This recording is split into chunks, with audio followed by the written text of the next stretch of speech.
Halo semuanya, apa kabarnya? Semoga kita tetap dalam keadaan sehat ya.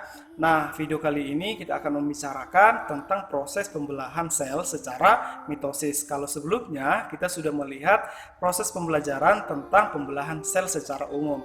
Nah, kali ini kita akan membahas secara rinci bagaimana proses-proses atau tahapan yang terjadi pada pembelahan sel secara mitosis.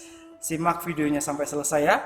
Nah, kalau sebelumnya kita sudah belajar tentang pembelahan sel. Pembelahan sel itu terbagi atas dua. Yang pertama pembelahan secara mitosis, yang kedua pembelahan secara meiosis. Kali ini kita akan membahas tentang pembelahan mitosis.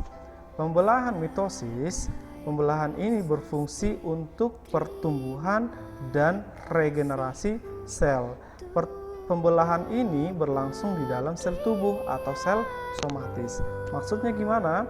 Maksudnya apabila ada sel di dalam tubuh kita yang rusak, maka sel-sel tubuh yang rusak itu akan digantikan oleh sel-sel yang baru dengan cara pembelahan mitosis. Misalnya kalau kita terluka akibat terjatuh, naik sepeda atau berlari. Pembelahan mitosis menghasilkan sel anakan, menghasilkan dua sel anakan yang bersifat identik. Maksudnya gimana Pak? Jadi kalau misalnya ada sel induk yang identik atau sama akan menghasilkan dua sel anakan. Jadi kalau sel induknya itu sifatnya 2N, maka sel anakannya yang dihasilkan ada dua, sifatnya akan sama, 2N juga. Oke, jadi pembelahan mitosis itu berlangsung pada sel tubuh atau sel somatis. Kemudian pembelahan mitosis juga berfungsi untuk pertumbuhan dan regenerasi sel.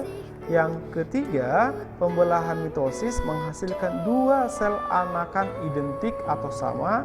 Dan yang terakhir hanya mengalami sekali pembelahan atau satu kali pembelahan. Tahapan yang pertama dalam pembelahan mitosis adalah interfase. Inter artinya antara, fase artinya tahapan. Jadi interfase berarti tahapan antara. Fase interfase juga sering disebut dengan fase persiapan. Jadi fase persiapan segala kebutuhan sel untuk membelah. Jadi apa aja yang perlu dipersiapkan? Yang pertama adalah penggandaan materi genetik berupa DNA. Ingat ya, yang dipersiapkan yang pertama adalah penggandaan materi genetik berupa DNA. Yang kedua, duplikasi organel. Maksudnya Pak, organel itu jadi kalau sel yang mau membelah, dia misalnya sel itu akan membutuhkan, sebelum membelah sel itu memiliki satu mitokondria. Jadi kalau sel tersebut akan membelah, maka dibutuhkan dua mitokondria. Jadi sebelum ke pembelahan, sel tersebut harus mempersiapkan atau menduplikasikan mitokondrianya atau organel selnya.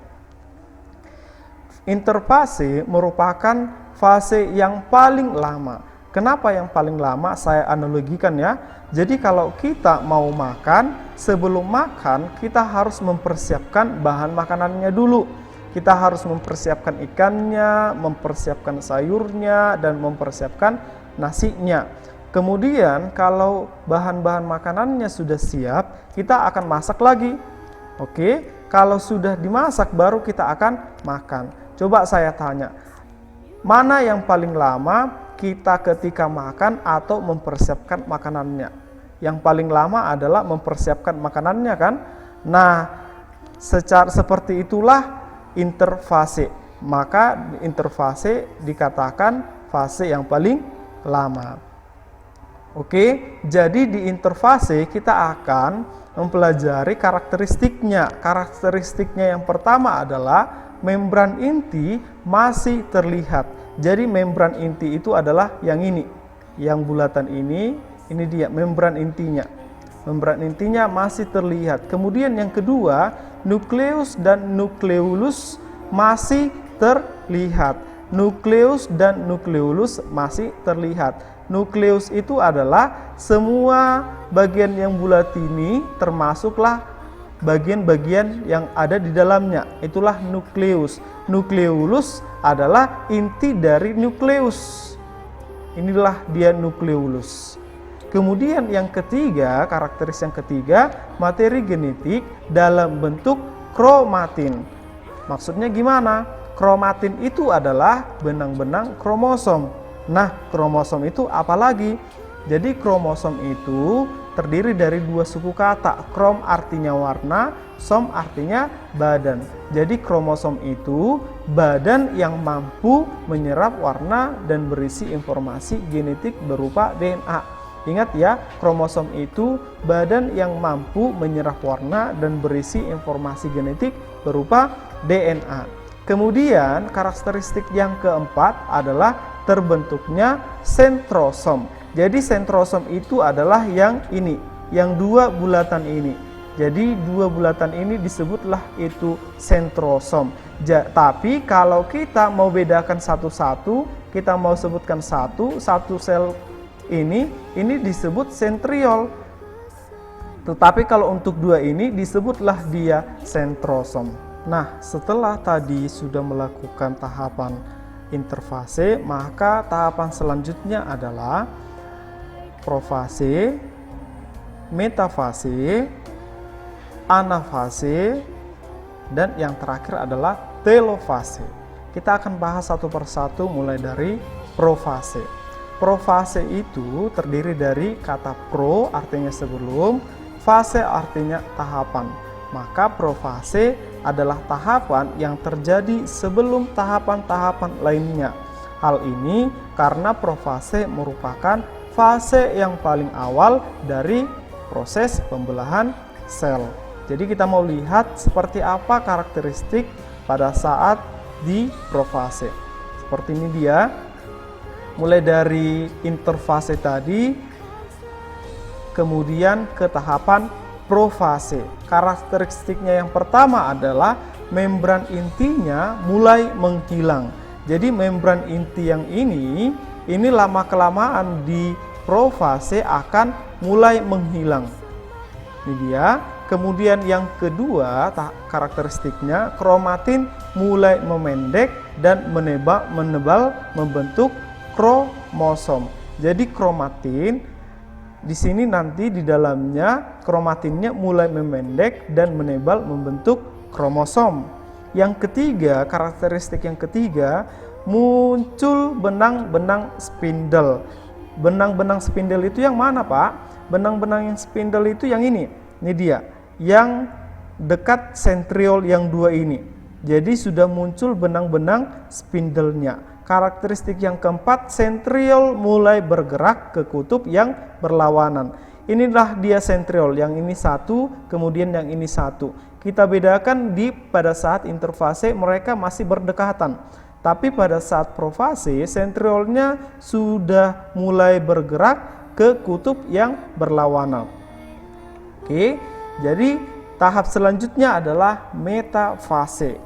Meta itu artinya selanjutnya, fase artinya tahapan.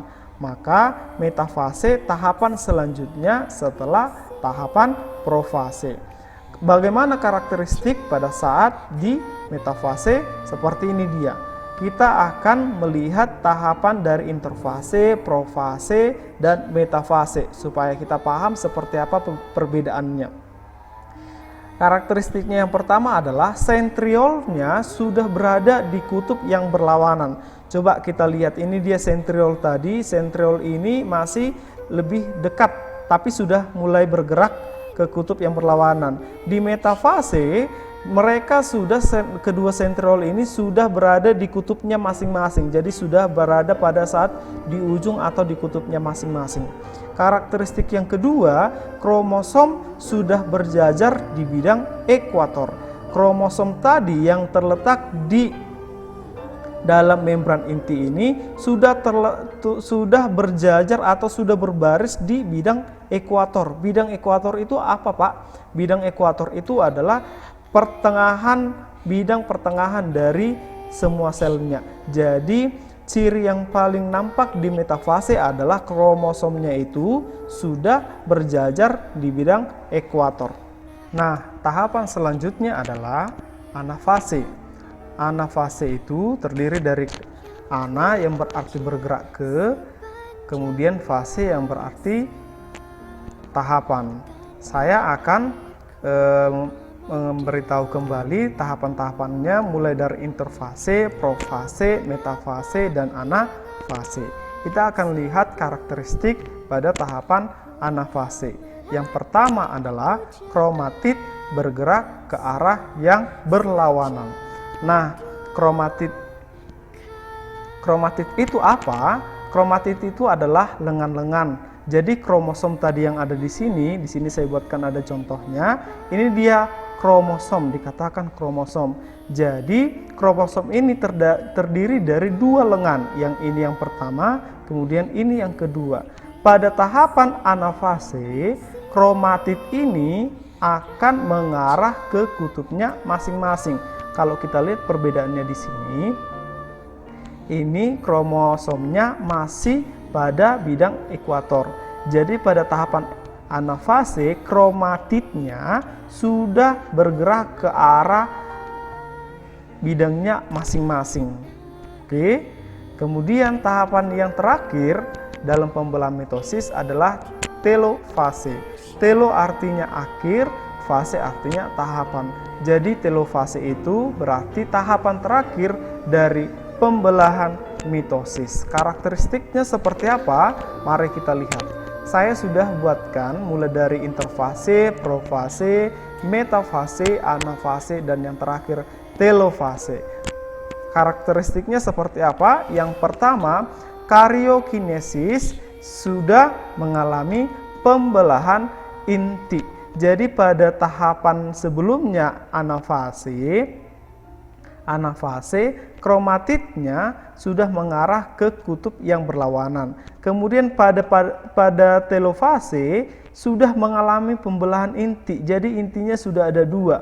Nah, ini dia, intinya sudah ada dua. Karakteristik yang kedua, membran inti terbentuk lagi. Jadi membran intinya yang ini, sebelumnya kan membran intinya tidak ada lagi di tahapan sebelumnya. Tetapi setelah dia mengalami pembelahan inti, maka membran intinya ada lagi, tampak lagi atau terbentuk lagi. Kemudian yang ketiga, karakteristik yang ketiga, kromatid berubah menjadi kromatin. Jadi ini yang disebut adalah kromatid. Kromatidlah ini disebut. Kemudian berubah menjadi kromatin maksud saya. Jadi kromatin ini dia. Nah, tahapan sebelumnya sudah saya jelaskan apa itu kromatin. Jadi inilah dia kromatin. Kemudian yang keempat adalah sitokinesis. Sitokinesis. Untuk sitokinesis, sito itu artinya sitoplasma dan kinesis itu artinya pembagian. Jadi sitokinesis merupakan pembagian sitoplasma, di mana sitoplasma sel terbagi menjadi dua, sehingga nanti akan dihasilkan dua sel anakan yang ukurannya sama dan identik. Jadi ini dia pembagiannya sitoplasmanya, karena dia sudah menghasilkan dua sel yang sama. Baik, sampai di sini saja proses pembelahan sel secara mitosis. Semoga bermanfaat ya. Terima kasih.